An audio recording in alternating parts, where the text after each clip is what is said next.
Monsieur. Oui, eh bien moi je ne suis pas scientifique, je suis consultant, je suis Dominique Bigot, et je suis ici pour chercher des chercheurs référents pour des laboratoires de recherche et de développement dans le bassin méditerranéen. Alors je collabore avec un cabinet qui est le cabinet Guyot, effectivement, c'est pour ça.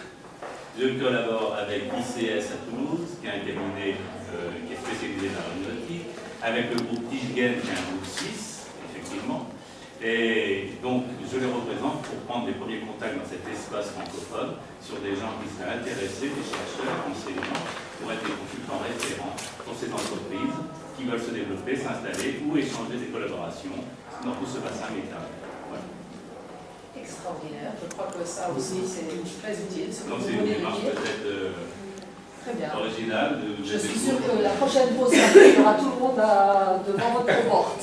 Exact. Très bien. Alors, Christiane, on peut continuer maintenant? Oui, d'accord. Alors, Christiane Melançon, je suis professeure à l'Université du Québec en Outaouais, Gatineau, Canada. J'enseigne et je fais de la recherche dans 2 domaines, donc rédaction professionnelle, rédactologie, et puis interface langagier-machine, donc utilisateur-machine, pour dire ça plus simplement.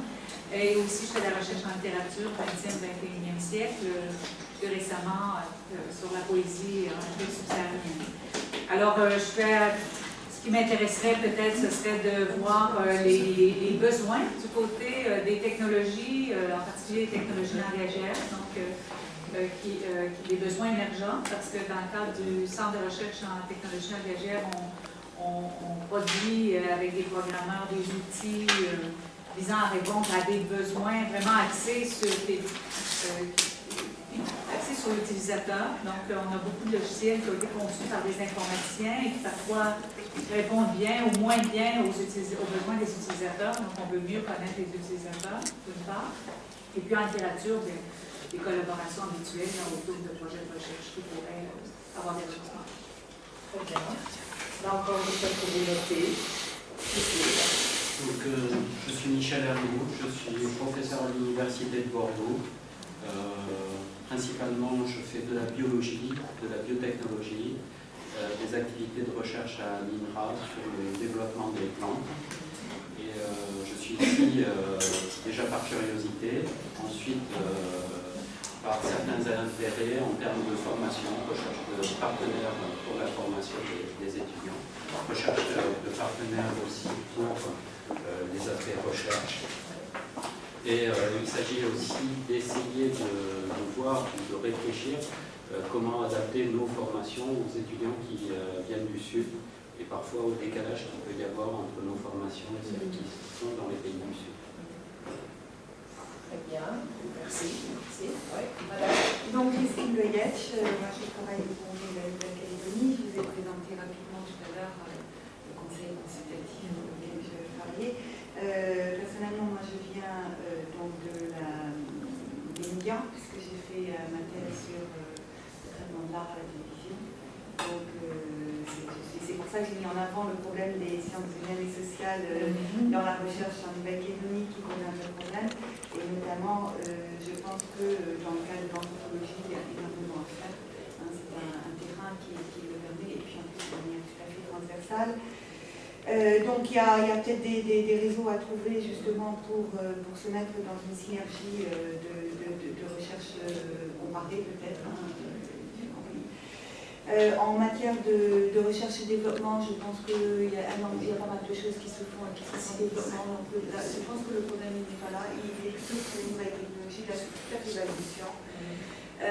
Il y a un énorme travail de communication, de sensibilisation et d'aide aux décisions aux décideurs politiques. Très bien, très bien. Ça me fait penser qu'il faudra qu'on parle de fonds. Hein, si on a des fonds, oui ou non, et où les trouver, ces fonds, pour mettre en place toutes ces idées de collaboration. Oui, voilà. Bonjour, je suis Léna Della Padua, doctorante en sciences de l'éducation, option sociologie de l'Université Charles de Gaulle à Lille. En fait, mon sujet de thèse, je travaille sur le dialogue interculturel entre France et Maroc au sein de la francophonie. Et c'est un sujet qui a... C'est un brassage en fait de disciplines, sociologie, psychologie, etc.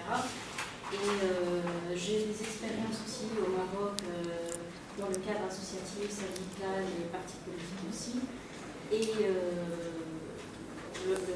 là, je suis un petit peu le processus du développement dans le système éducatif. Et qui dit système éducatif, bien sûr, ça va directement se conjuguer au niveau social, économique, etc. Et j'ai une invitée avec moi qui... Très bien, alors on va laisser la parole à l'invitée alors, si elle veut. C'est une invitée un petit peu espagnole, qui parle plus espagnol, arabe. D'accord. Bon, si vous voulez intervenir, hein, soyez à l'aise. Monsieur. Donc je suis Riga Sarvanitis, vous m'avez vu tout à l'heure être très sévère. Je le suis moins dans la vie. Je dirige une petite équipe qui va disparaître le 31 décembre de cette année parce que notre institut se dilue dans les universités, selon la volonté de Mme Pécresse. Et donc, nous avons monté cette équipe il y a une vingtaine d'années. On travaille sur notre objet d'étude, c'est la recherche. C'est comment la recherche dans les pays en développement se constitue, s'institutionnalise, comment se créent les communautés scientifiques locales. Du coup, on nous pose beaucoup de questions politiques, du style mesurer l'impact de la recherche sur la communauté scientifique locale, sur le développement, qu'est-ce que c'est que le transfert de technologie, le transfert de la valorisation. Donc on a fait beaucoup de choses au Maroc, on a été notamment les maîtres d'œuvre de l'évaluation de la recherche au Maroc en 2002. On continue à travailler beaucoup au Maroc, avec l'Académie des sciences, avec le ministère. J'ai été coordinateur d'un projet sur l'état de la recherche dans les pays arabes méditerranéens. Et on a mis pas mal, je dirige une revue en ligne qui s'appelle la Revue d'anthropologie des connaissances, qui est la seule revue francophone spécialisée disons, sur les thèmes de sociologie, de sciences sociales parlant des connaissances de manière générale. Donc je vous invite à soumettre des articles, si vous voulez. C'est une peer-reviewed journal. Voilà. Et donc on a aussi essayé, notamment à l'occasion de ce projet sur les pays méditerranéens, de fabriquer des outils de communication, Internet et tout ça. Donc on en a tiré des très mauvaises conclusions, une mauvaise expérience, je veux dire. Dont on a tiré beaucoup de conclusions, notamment celle-ci qui devrait abonder dans votre projet, que s'il n'y a pas une équipe de projet derrière le site, ça ne marche pas. Et ça veut dire une personne à temps plein minimum, sinon ça ne marche pas. Deuxièmement, l'appel aux bonnes volontés, ça ne marche pas. Ça marche encore moins avec le virtuel qu'avec le normal. Il faut organiser la discussion, donc il faut que ce soit ponctuel, limité dans le temps et thématisé, sinon ça ne marche pas. Et troisième aspect que je voulais mentionner, c'est qu'on parle beaucoup du brain drain, brain gain, le retour des diasporas et tout ça. Tout ça est, en fait, répond à une demande politique, une exigence et puis à une question, quelles sont les fuites hors du système de recherche, hors du pays. Je ne dis pas les pays du Sud, c'est une expression coloniale française pour désigner l'Afrique, en fait. Je dis bien pays en développement, parce que moi, le développement, c'est un projet.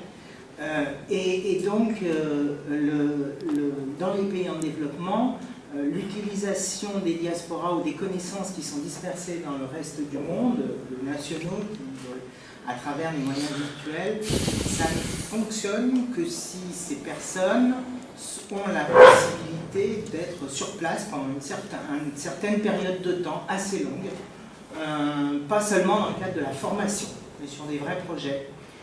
Donc ça signifie aussi que si vous voulez que les